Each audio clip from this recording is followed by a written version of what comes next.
Hi,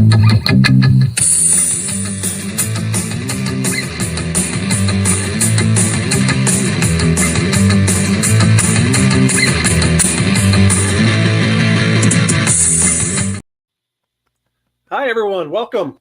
We're so thrilled you're here with us.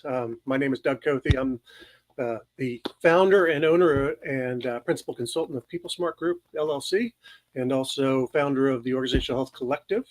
And we're thrilled to have you on the show today. And today, as always, I'm with my good friend, Terry Wager. I'm Dr. Terry Wager, Generator Consulting, and I work with my partner, Christine, and we help businesses grow. We work with startups, and we work with larger companies, helping them to have better organizational clarity and better communication. And I am also a member of the Organizational Health Collective, because what the Organizational Health Collective is all about is helping consultants be better consultants in the area of organizational health, which is really helping clarity, helping communication to have a better work environment. And yeah, that's what I do. Yeah, I was going to say something else. I totally forgot what it was. Hey, that's all right. So we have a community of people, part of the Organizational Health Collective, that are helping one another grow in their expertise and helping one another with connections, with referrals, with networking. So if you are interested and you're a consultant or even a learning and development practitioner, come join us, come check us out. We'd love to we can have a chat and just figure out if it's the right place for you. So contact us. And today our topic is emotional influence. So Terry, this is your baby. I don't know anything about it. It's a new program that Terry's launching. Is Generator's launching the Influence Lab. It's an opportunity for you to grow and learn in this area. So Terry's going to take it away and tell us, what exactly do we mean by emotional influence, Terry? Yeah, when we're talking about influence, a lot of people talk about influence, and you hear it all over the place. We want to have greater influence, and what people end up doing is they create logical arguments that are fact-based, and they're arguable, and that's great. And in fact, you can win an argument when we're looking at logic. But one of the biggest things that I found with people is that we really get stuck in trying to explain stuff, like I'm doing right now, in fact, and we try to get people to agree with us, and we think that that's influence. But it's really not influence. That's really philosophical argument 101, where you have a theory, you create a premise, and then you argue that from a logic point of view. Yeah. And then try to knock away all of the objections and all of the people who disagree or resist the idea by giving counter arguments that make sense. Well, that's great. And that's how most people do communication. It becomes very transactional, and it becomes very, you can win the argument and you can win people to your way of thinking. In fact, How to Win Friends and Influence People talks a lot about the idea of being able to win people to your way of thinking. Yeah. But the funny thing is if you've actually read How to Win Friends and Influence People, wow.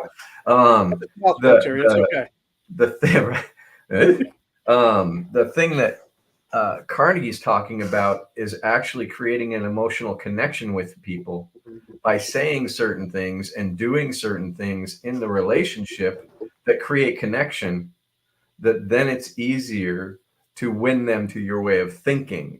But the thinking is the second part, not the first part. And the first part is actually emotional connection. And people don't spend time doing that. They don't spend time really learning that. And I'm going to go out on a limb here. And I think I say a lot of stuff that gets people to go, wait a minute, what is he talking about? And maybe even argue with me a little bit. But emotional intelligence is a very, very big field that people talk a lot about. And then people go right into trying to create behaviors around being more emotionally intelligent. And so they have social skills training, which is a behavior modification program. And they have communication, which is again, communicating more of what I'm thinking to other people in a way that they'll now accept it. And emotional regulation, where they decide to have better coping mechanisms instead of actually understanding how emotion works and how to actually regulate emotion, and then how to regulate other people's emotion Yep. through the connection. Mm. And emotional intelligence does a really, really wonderful job of explaining why we want to have it and what happens when we have more of it, but it doesn't really have the how to become more emotionally intelligent. Yep. It goes right back to behavioral ways to deal with somebody Mm-hmm. who is less emotionally intelligent. And in fact, it just creates another behavior modification program where we're actually helping people change their behavior, not become more emotionally connected to themselves and then other people. So it doesn't help us in the nuanced situations that we walk into relationally, because we don't know what to do with those. It's Right. certain boxes that we're able to operate in and be able to, hey, I know what to do here. I know what the behavior is here. But if we get a little bit of a tweak on what the situation is, we might be totally unable to handle that because all we have is behavioral modification and not the core that helps us enter in Yes. a healthy emotional way. Yeah, and it's interesting because I think that a lot of people, number one, mix up emotion and behavior, Hmm. and they think anger is an emotion, and they think sadness is an emotion, and they think that happy is an emotion. Happy is an emotion. Sad is an emotion. Um, Guilty isn't an emotion. It's a decision by a court, a jury of 12. You're guilty, or a jury of social media. You're guilty. Yep. Um, but the Or your own emotion inner shit, critic, maybe. the inner critic, absolutely. Yeah. Yep. Um, and so we're found guilty. We feel shame, and shame causes us to either back up and hide, or it causes us to have an overwhelming desire to fix whatever we messed up. Mm-hmm. And so it's really important to think about emotion is very different than behavior. And people talk about, well, anger is a secondary emotion. It's not a primary, it's a secondary. It's not an emotion. Mm. It's a reaction that we have when we feel powerless. Yeah. Powerless is an emotion. Anger is what we experience, or what we do when we experience powerlessness, because nobody likes feeling powerless. Yep.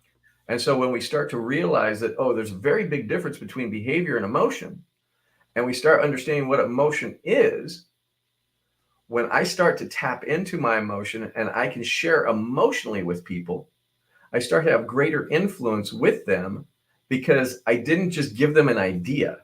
I Mm-hmm. didn't just give them a demand or a command or a suggestion or anything like that. What I did is I gave them a connection.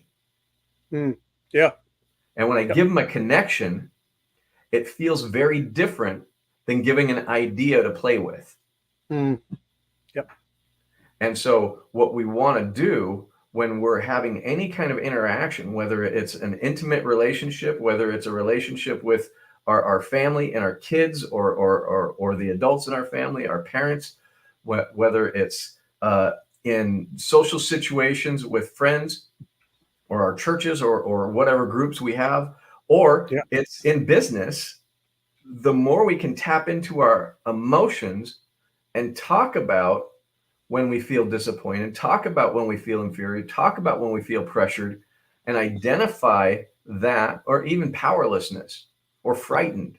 When we can Yeah. talk about that, everybody automatically stops thinking and goes right to the emotion. And there's almost a welding of connection between us, because we've all experienced those things. Now, a lot of people are like, especially when we talk about embarrassed or human, I'm not embarrassed. Well, okay, you don't want to admit it. That's great. Right. Right. We've I all don't been like there. to admit it either. That's terrible to admit the emotion. We don't want to sit in it. Right.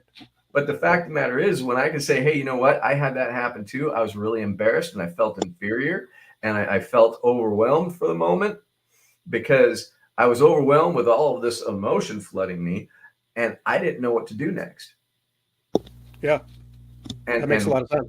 when we can identify that type of thing, Yep. we create a common ground for both of us to be able to move forward on, rather than me being up here or me being down here and the other person on wherever they are. If they're not emotionally triggered and I am, I'm way down here. Mm. If they're emotionally triggered, I'm way up here, and it feels very different. And now I'm taking orders, or I'm giving orders rather than connecting with people. Mm. Yeah. And that's often what happens. It doesn't matter if it's what are we going to have for dinner tonight, or if it's do you think that this product is going to work for you in the business world. And what we end up doing is, if we feel inferior, we're like Tiny Tim asking for a little more, or whatever, or Oliver Twist asking for a little bit more, instead of coming to an agreement in an understanding manner based on emotional connection. Well, and as I hear you describe that, the thought that hits me as well is you're talking about, someone's up here and I'm down here, or the other way. Is it right to say that the connection then between that to come down to there is empathy? Would that be a Yes. part of what you're talking about there? Yeah. And there's an interesting thing about empathy. Everybody thinks that there's there's some people go, I'm an empath. Mm. And then there's some people who are like, oh, those people have no empathy. Well, not the same people, because the empaths evidently have way too much or something. But the reality is, we all are empathic. We all are empaths, and we all have a protection system within ourselves that separates us and disconnects the emotion, so we're not flooded by emotion empathically, so that we can live our day out without connecting to that stuff. Because if we were actually open completely all of the time, or another way I put it with a lot of people is that there's they have their boundaries blurred, and they take on emotion too much. That's empaths, right? I take on other people's emotion way too much. I don't have a clear understanding of how to create a boundary without taking on too much, getting flooded, and then getting mad at them. Yep. And so, understanding how to create emotional boundaries that isn't a line in the sand challenging somebody to not do that again. We want to understand how that works, but it's all about empathy. It's all about being able to identify and share emotion, which is what empathy is. Now, the interesting thing about it, when we look at empathy, is it can be just, well, I actually have this little graph that I talk about with empathic and empathetic. And it's funny because they have the same definition in the dictionary. But I think about words a lot, and I think about semantics, and you think about empathic and you think about empathetic. Well, you got a word called pathetic in empathetic, right? Yeah. And when I look at those, and actually, if you listen to somebody using them, the people who are using empathetic often tend to get stuck in the hole with the person that's having the emotion, and it turns into a frothy emotional appeal that nobody can get out of, like a quagmire of emotion that everybody's stuck in. And well, at least we're empathetic. We really understand what they're going through, and we don't know what to do either. Now we're all feeling powerless. Empathic is the emotion with a path that I see as the person helping, right? And so I'm helping them create a path that I can see that they can't see. So by being curious, by being playful about where I'm at and what my old experience was when I experienced that, and being able to be a place of empathy, being able to go, okay, what do you want to do? How do we want to do this? I can actually help them design a path forward that gets them out of their thing rather than stuck in it. And That's so good. it's really important to think about those two and what words are. People really get upset with, oh, you're being semantical. I don't know that that's a word, but Hey, you just made it up. We're good. but I live with semantics because it's the meaning of words, right? And if we're using words the way they're supposed to be used, we're actually going to make more progress than if we're using words incorrectly, or Yep. if we're not really paying attention to what that word means. And so I place a high value on the semantic idea. Now, Yep. the next piece is when we start thinking about empathy, most people willy-nilly, they connect or they don't connect. They're sitting in a movie and they connect, and because the movie knows exactly how to actually emotionally move people, and so they're flooded with emotion. They have that empathic response to the movie, but then they don't know how to actually do it in real life. They don't know how to have the same ability to move people the way a movie does. And that's kind of what I teach people, is how to actually get people to connect to their own emotion and then connect to other people's emotion within a certain situation, whatever the situation may be. But when we do that, we get on the same page, we become more vulnerable, we get on the same page, we can have an argument without freaking killing each other. We can have an understanding of where people are coming from. And the argument isn't like argument, "Rawr, I'm right, you're wrong" kind of thing. That's cognitive and that's logic. But this is an argument that basically means let's come to an understanding of what your worldview and what your perspective is. And let's get an understanding of what your worldview and your perspective, and then meet in the middle, not compromise, but understand in the middle what it all looks like together. And then we can make a better decision. And when we do that, we have much better ability to handle it quickly, take the right action, have a better outcome, and we start to remove the fear from interactions with people because we know how to connect with them, even if there's a disconnection. We know how to put our hand up and say, I was wrong about that. Here's what I was experiencing emotionally that caused me to pop off if I popped off, right? Or shut down if I shut down. This is what was going on. And when we have that ability, the communication gets better, stronger, deeper, and easier. Yeah. And so that's really the big thing. And what I really talk about is the term tactical empathy. And tactical empathy is being able to, in that tactical sense of knowing what I'm doing, put the agenda of what I want aside and be tactical in connecting with the person first and seeing if my agenda even lines up with where we're at before I try to bring my agenda. And then once I connect with the person, understand where they're at, understand where I'm at, understand what we're both wanting, does this idea work? Or is this idea just my selfish, self-centered desire? Right. Or is it something that would actually be good being introduced in to move this thing forward? And too many people don't do that type of thing. They don't have any idea about really how to create empathy or use it tactically to create the connection that then you can do amazing things together.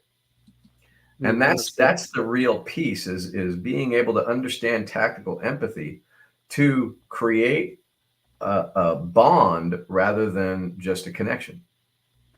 That's good.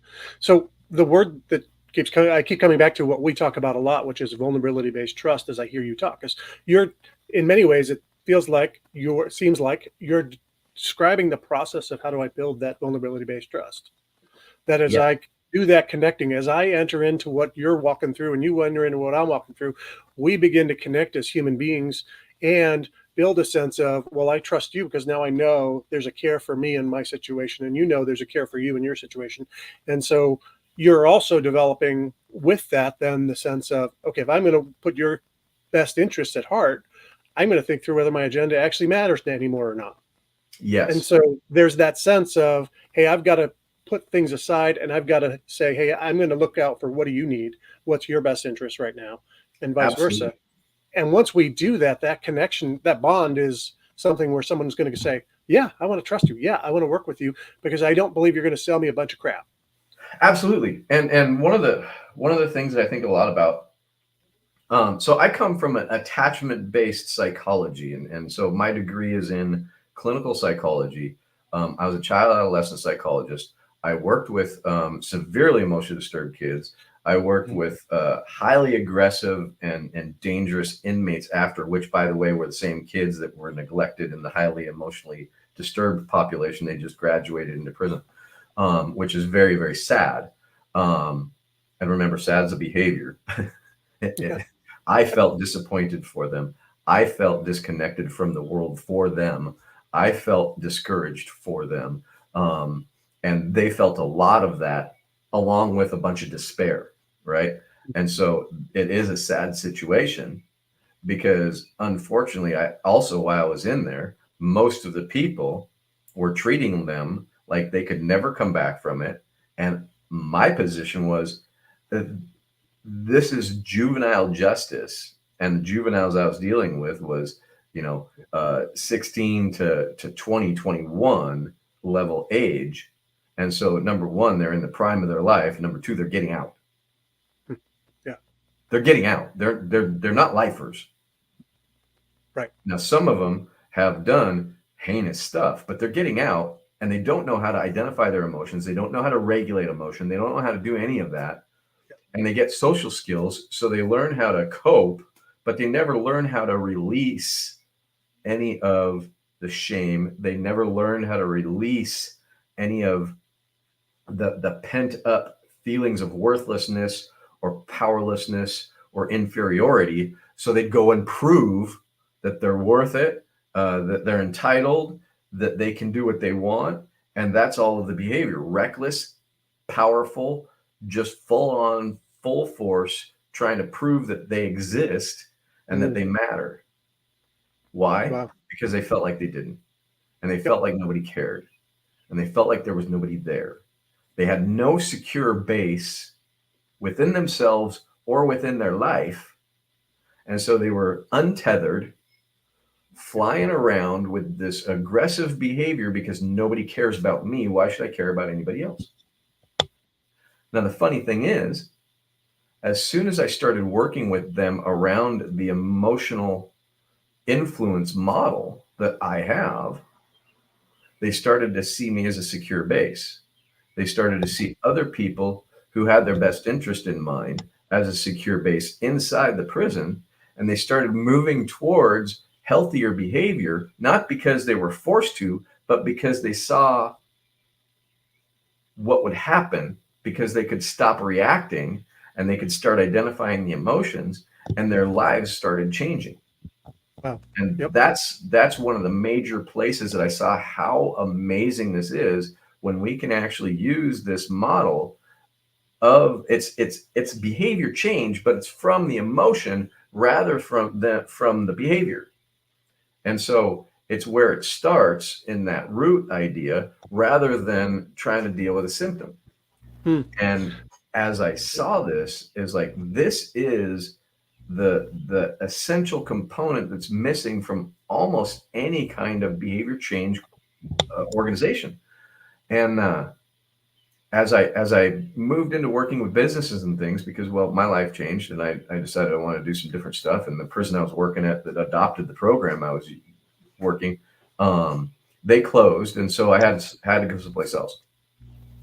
Well, when I got into business, I saw that we see the same problem of people protecting themselves rather than being vulnerable.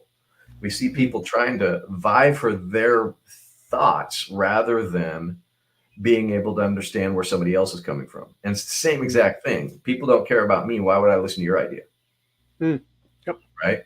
People don't care about me, and I'm not getting my promotion. So why would I buy into what you just did when you got promoted? Hmm. And a Yep. lot of resentment underneath, which resentment is a behavior. We resent the other people because we feel left out and we feel worth less and we Yeah. feel inferior to those people. So we're going to give them a hard time. We're not meaning to, they just don't deserve it either. Right. And Right. so that's Yeah. kind of how people walk into situations. They don't know they're doing this. That's a big important piece of this too is most of the behavior that we're engaging in is pattern behavior that we don't know where it's really coming from. We just learn how to protect ourselves that way, and we see the world through a point of view that's been created so that all of our opinions come from this point of view. That is, the point of view is people don't really care about me the way I should be cared about. Yep. I don't really have a whole support system, and I don't know how to actually use that support system if I have it. And so it's a dog eat dog world, and I'm independent, and I got to figure it out myself, and I got to make this happen, and people are getting in my way. Yep. And then what we say, unfortunately, we've heard all of the stuff around, so we're like, all boats rise, but mine's got to go first. Yep. Right? We're better together, but I want to be the leader. Yeah. We've got to do all of this stuff, but when am I going to get mine? And Yep. what happens is there's a selfish, self-centered piece of this called survival that gets in the way of any team stuff. And that's what we really need to address. And that's why vulnerability-based trust is so important. However, vulnerability-based trust is second. Yep. First, we got to get rid of distrust. Yeah. Because people walk into situations distrusting the process, distrusting the people they don't know, distrusting the fact that they've already had this happen 2 or 3 times and they've already seen the outcome. And so I already saw the writing on the wall. Oh, we're having a meeting. I know it's going to happen in that meeting. Yep. I got my crystal ball from Amazon, and it works pretty good. Yeah. I get the outcome I thought I was going to get every time. It's not confirmation bias. It's my crystal ball, really.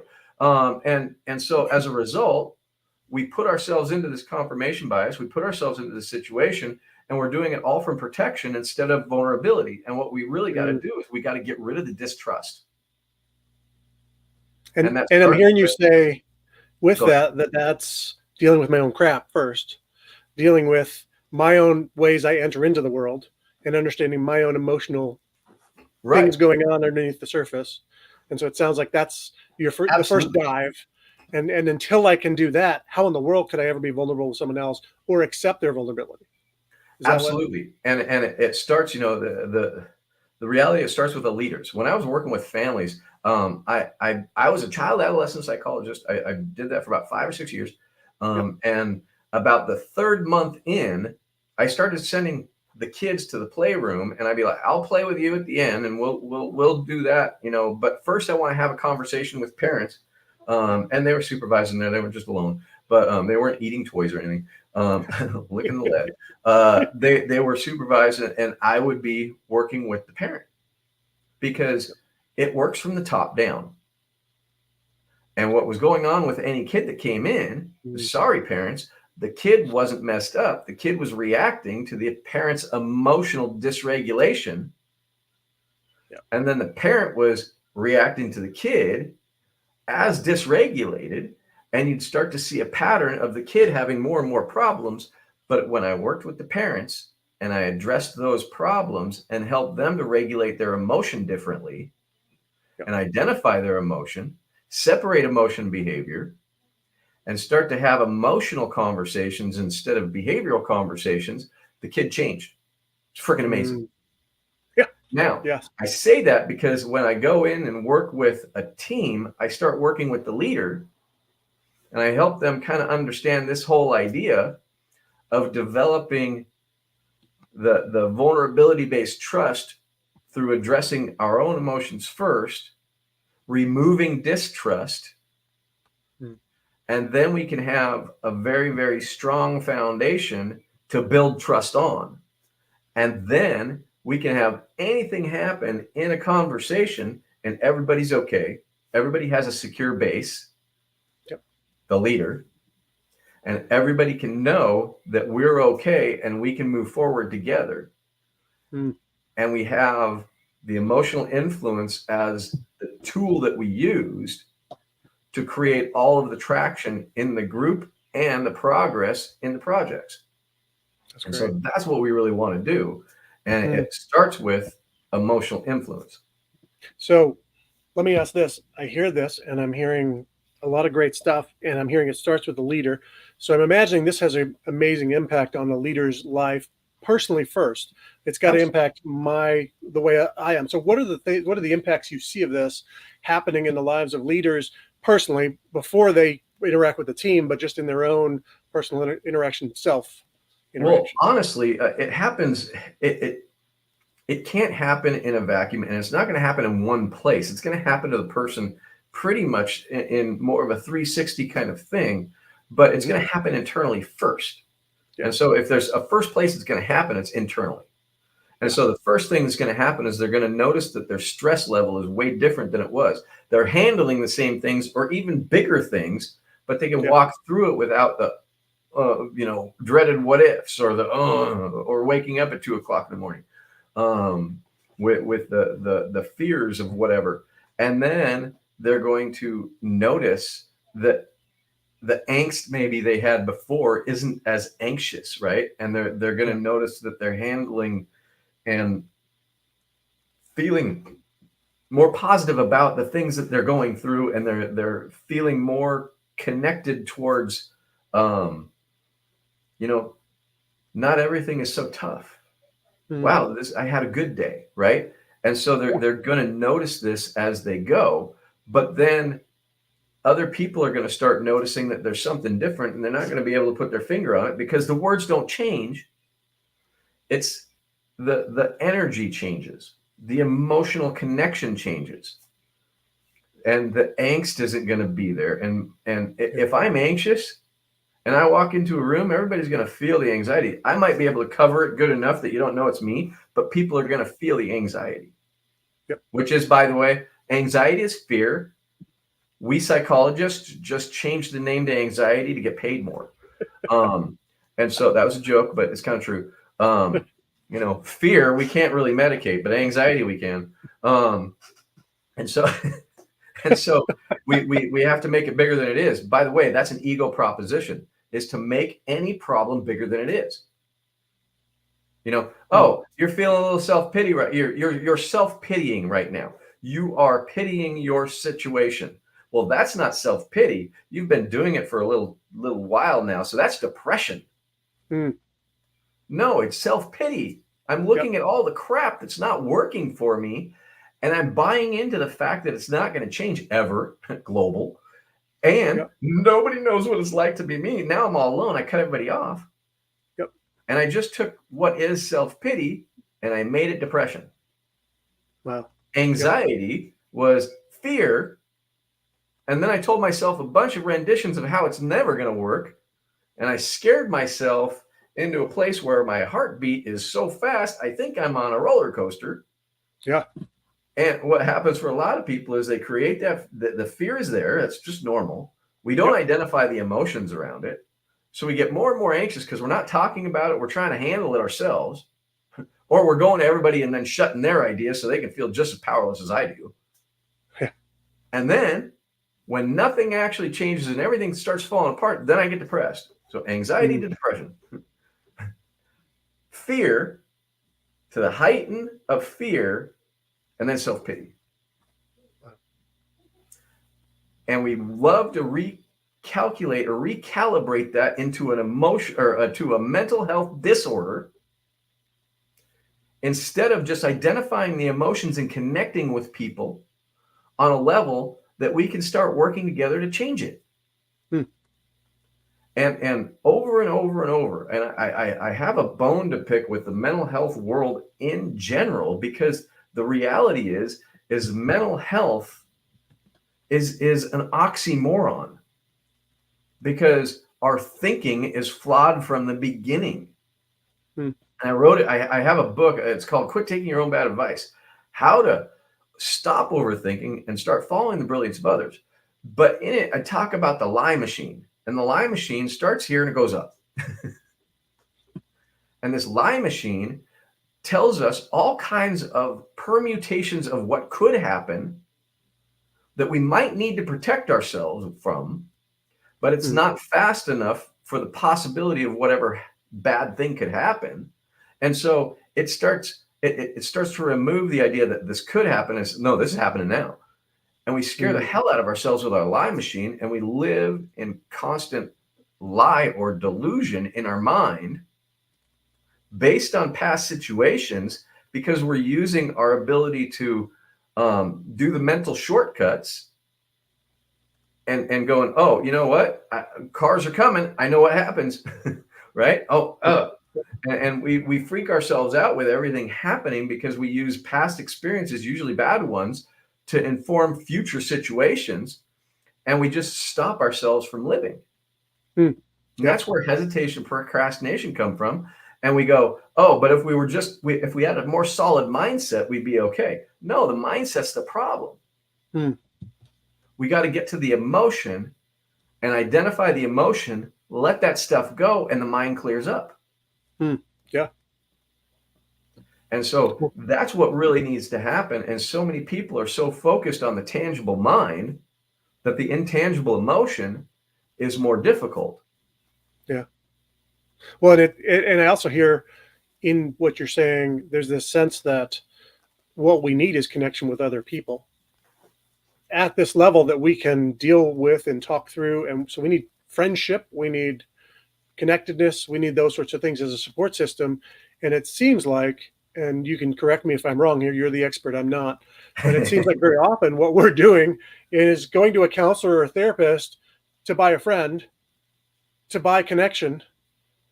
Now, I'm not saying we don't need the counselor or therapist. We do, but we see it as the be all end all rather than the reality that, guess what? I also need people in my life. I can't just go escape. And the only place I'm ever going to share anything that goes hard in my life is over here. I actually need a support network around me. And some of that's in business. I need, as a leader, the people around me to understand enough about what's going on in my heart and in my life and in my world as I'm dealing with the things that are in front of me so that they can understand me and I can be understood and connected, and we can go forward together based on that.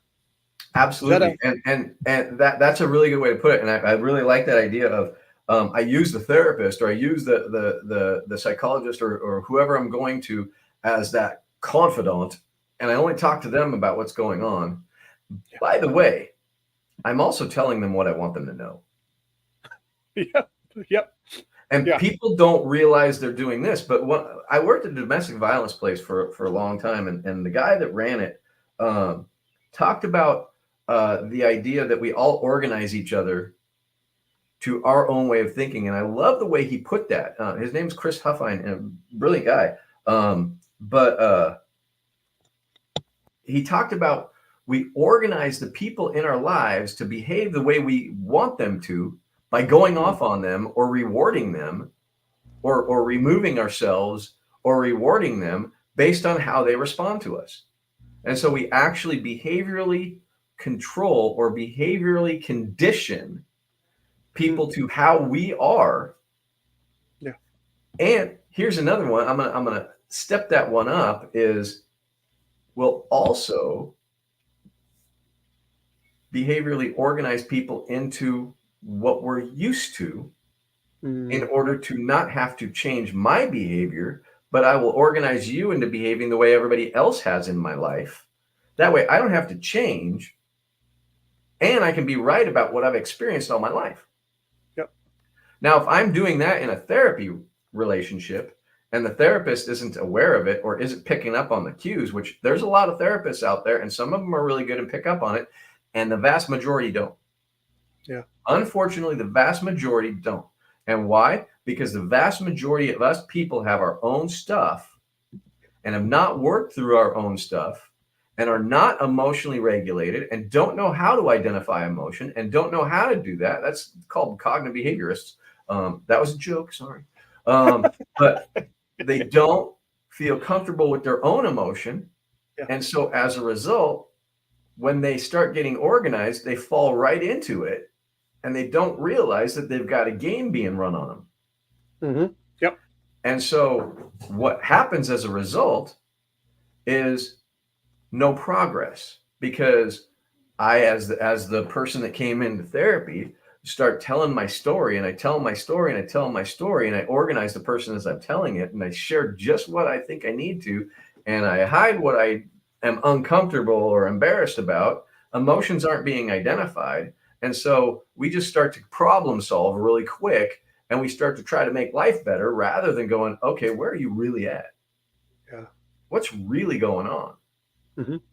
And it's funny because I think that and this happens to, I was talking about therapists and stuff. Okay, therapists have that happen. I think there's a lot more therapists that are much more able to identify that stuff. But coaches out there, Hmm. coaches have no idea. And Yep. unfortunately, also a lot of pastoral counselors that haven't had any training that just start doing the pastoral counseling. They Yep. fall into it and they bring themselves into it, and they bring their own fears and they bring their own point of view, and they bring their own proclivities into the interaction, and they start giving advice Hmm. rather than helping the person to make a decision through their own emotional experience.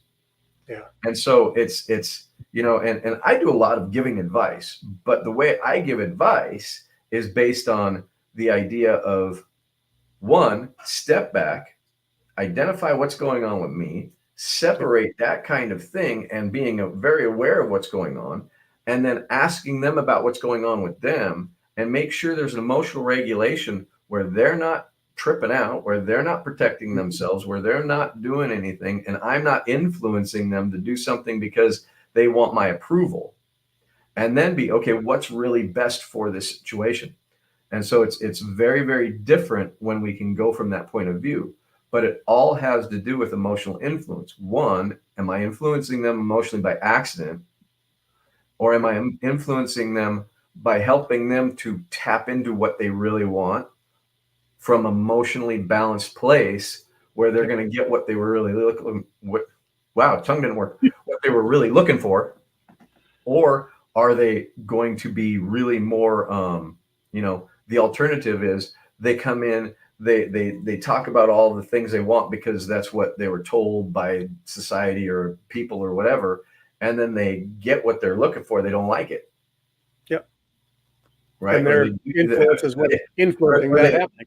yeah, they buy the coaching program and it didn't do anything for them, Yeah. because you go in a Tony Robbins event and you get really elevated, get emotionally influenced, but you're not aware of what's going on, Yep. and you take the next steps when you didn't have anything, you didn't really even want to, Right. right? And so Yep. we also have to realize that emotional influence can be dangerous, because if we're not aware of what's going on with us, we'll be emotionally influenced to do things we don't want to do. Yeah. Very much so. Right? That's what Yep. car commercials do all the time. It's like, you're not good enough if you don't have this car. Marketing as a whole, right? I mean, there's a whole lot of manipulation Absolutely. in marketing. Yeah. If you don't And have my marketing, women. you're not going Yeah. to have any leads. Yeah. How many times they use the word perfect in women marketing to women, right? About perfect Yeah. bodies, perfect faces, perfect skin, perfect, perfect, perfect. It's like, Yeah. what did you just do? You made me feel imperfect. So now I have to buy your product so I can be perfect. Right. And all that was airbrushed anyway. Um, Right. Yeah. No one looked like that in the first place. right. And so we have this stuff going on, and the ability to understand the emotional influence, the ability to able to use it for good, Hmm. or for win-win-win situations where everybody's getting what they're really looking for in the interaction. That's the big thing. Yeah. And a lot of people talk about that too. I mean, it's all over the internet. There's all kinds of yahoos and all kinds of really good people talking about win-win situations, and I added an extra win, so I'm better. But that's a joke. Um, but the reality of everything, when we start to understand that most of the tactics and strategies that are being coached on, one, are just regurgitated stuff that everybody else is doing. And if they didn't actually understand what the mechanism was, but they just started teaching it, there's a lot of John Maxwell coaches out there that really learn John Maxwell stuff, but they're not John Maxwell, Right. right? Brene Brown. A lot of people study with Brene Brown. They can do stuff, but they're not Brene Brown. They don't understand why they're doing it. Right. In fact, Marshall Linehan is another one that came up with DBT, which is a therapy, dialectical behavioral therapy. Amazing when Marshall Linehan does it, but when other people do it, they're doing a version of what she did, but she really understands it, Yeah. because she understands and she understood what was going on in the inner workings of the person when she was developing this idea. And so people love different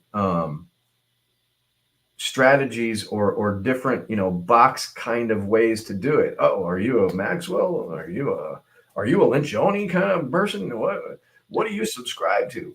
Well, if you're subscribing to a thing that has a bunch of tools, that's great. But if you don't understand the inner workings of what's going on in that theory or model, then you might be missing something. Hmm. And But I so, also hear you saying you can't just take a boxed process and apply it to all people, because people are different. People have different underlying emotions, underlying things emotionally influencing them. yes, yes. And so we want to actually use the emotional influence, or at least get emotional regulation going, so the influence that they're doing themselves is moving in the right direction. They're not influencing themselves to run away or pretend that they're something they're not. They can actually be honest with themselves. Then they can be honest with you. We can be honest with ourselves. We can be honest with other people. And so there's a lot of emotional honesty when there's emotional regulation. Hmm. And when we get that, then we can actually help people grow and change the way they want to, instead of the way they think they should, Yeah. because, well, their head What told them they should. and I think I'm hearing in this, you see people, they go in this pattern, right? They try this program, then they try this program, and then they try this program, and then they try this program, and they understand why no program works for them. And what you're saying is, hey, you don't understand the underlying realities of your own heart, your own emotions, your own where you're at, and how you're entering that program. That program Absolutely. never had a chance to work. And so, of course, you're going to move from shiny object to shiny object to shiny object to shiny object. And the next latest thing that comes out, you're going to go pay a lot of money to go do too. And it's not going to work either, because Yeah. you And don't even know yourself. what's funny though is, you say something about like emotional mastery or emotional influence or whatever, and everybody's like, ah, I want the tactic. Give me Yep. Yep. you know what? I want a marketing campaign. That's going to get me. Well, yeah, but I want a sales structure that's going to help me to close. But you're the one doing it and you're freaked out. You're not going to be able to use what you just bought Yeah. because you don't know how to do it. Hmm. You don't know how to be okay yourself in that mess. Yep. So therefore, when you get in it, you might be able to start really good, but you can't finish. Yeah. And So at the end of the that's day, I hear you saying, the reality we all face is our emotions are influencing everything we do. Mhm. Emotional influence is there, whether you like it or not. The question is, are you getting yourself to a place where those emotions are influencing you toward what's in your benefit and to the benefit of others? Or are you staying at this place where your emotions sabotage? And that's the Yes. nature of your influence. And so what you're talking then in this emotional influence and emotional lab influence lab program that you're putting together is, how do I help you get to the point where you can do those sorts of things? And what is it that, how do you see that? How does that coming through that lab, what does that look like? What would it be? What would be a part of it for someone coming through it? A leader says, hey, you know what? This has hit me. I'm sitting there going, man, I need this. Right. Um, And I see the need. so, I see what you're saying. I need this. so what are they looking for? Or what are they missing? What's the Well, question? no, so the question is how is the influence lab going to help take them from, hey, here I am, I see it, I've got all this going on underneath, I see that my emotions influence what I do, but I'm totally in need of help. I'm unaware of what they are and how I deal with this, and what do I help me? It's going to take you from zero to hero. But right.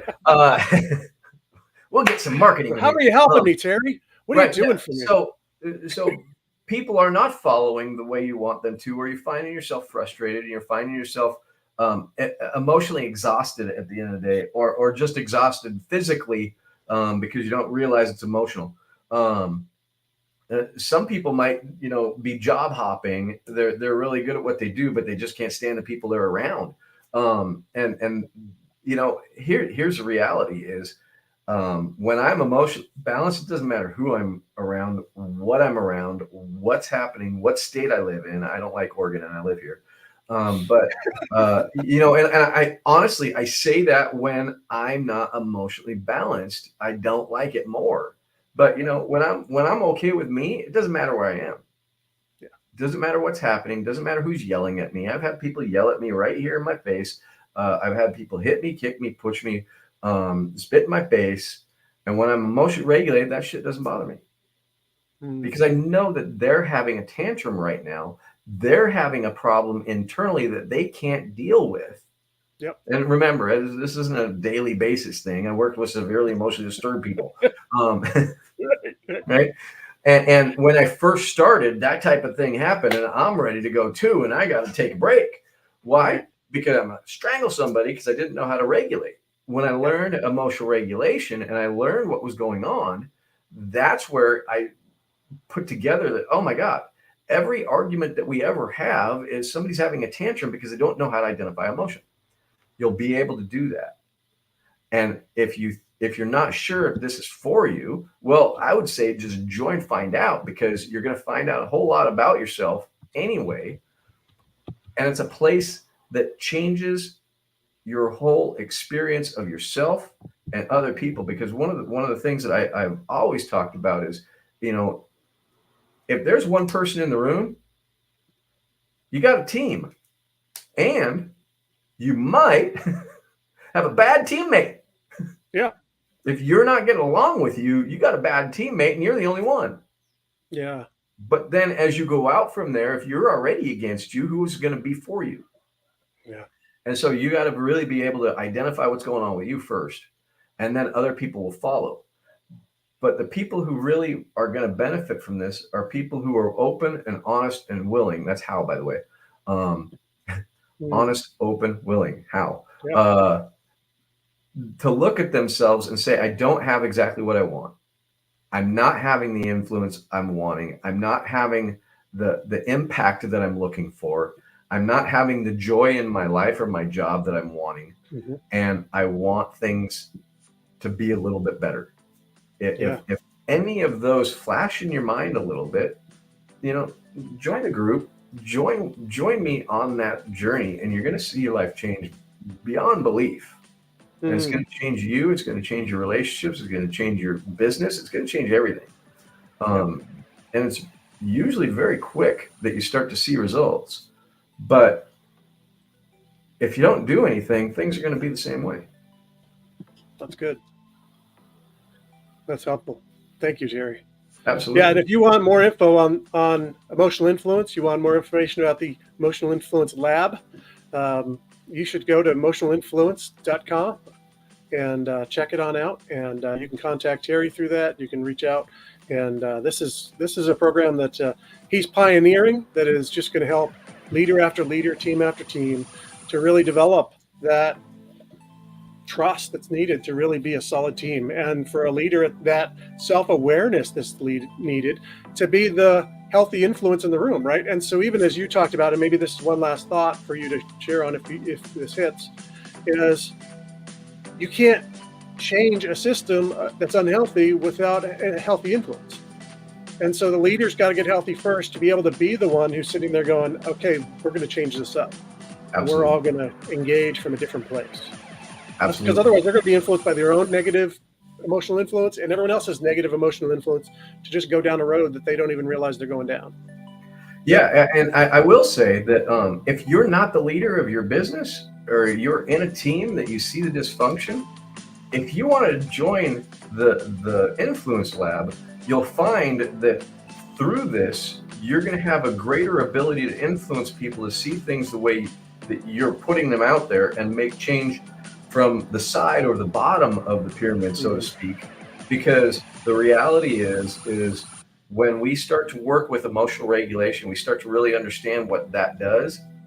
Everybody starts to gravitate towards it. And even if you're not the identified leader, you become a leader within the group because of that ability to maintain and experience emotional balance, and people gravitate towards that. I like that. That's a good word. That's a good one to finish up on, Terry. And like I said, if you want to check it out at emotionalinfluence.com and check in with Terry, reach out to him. If you need help with anything else, organizational health wise, otherwise, jump in, reach out to us. We would love to chat. If you want to chat about this subject, you can do so right on the different links where you've watched it, and just check in with us, talk to us. We would love to interact with you on there. And if you're a consultant and you want to learn and jump in with other consultants, jump in with us at the Organizational Health Collective, at the organizationalhealthcollective.com, and come see us. So we're excited. We love doing this, and we love that you come to watch it. Thanks for giving us the time, and we will see you next time, 1 week away. So thanks. Have a great week. See you, everybody.